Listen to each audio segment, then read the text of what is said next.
النهارده ان شاء الله هعمل لكم فطاير الطاسه. بتنفع في المدرسه لاطفالنا، تنفع في السحور، جنبها بطاطس محمره. هقول لكم معانا دلوقتي هنعملها ازاي. كوبايه ونص دقيق، كوبايه ونص ميه كويس. السلام عليكم، لا تنسوا الاعجاب بالفيديو والاشتراك في القناه. حط عليها ربع معلقه صغيره ملح، لا تنسوا الاعجاب بالفيديو والاشتراك في القناه، وبرده ربع معلقه صغيره فلفل اسمر، وربع كوبايه زيت او اقل من ربع بشويه، مش كتير يعني. هنخلط كله مع بعض.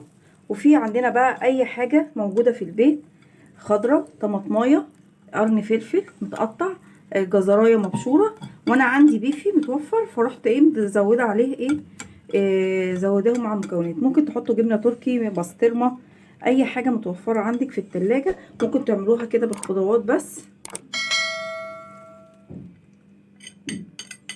هنقلبهم برضو.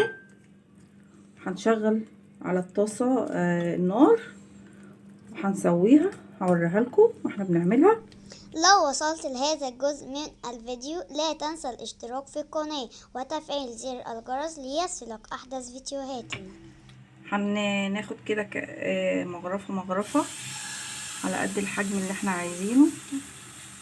الحجم ده كده كويس، انا عايزاه كده الحجم ده بس. هنسيبها بقى على النار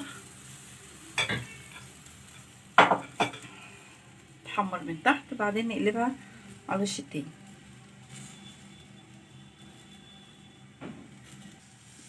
قلبناها على الوش التاني.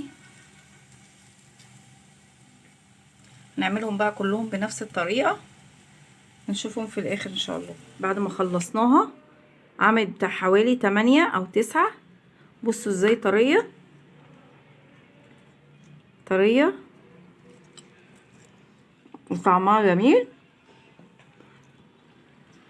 بألف هنا وشفا.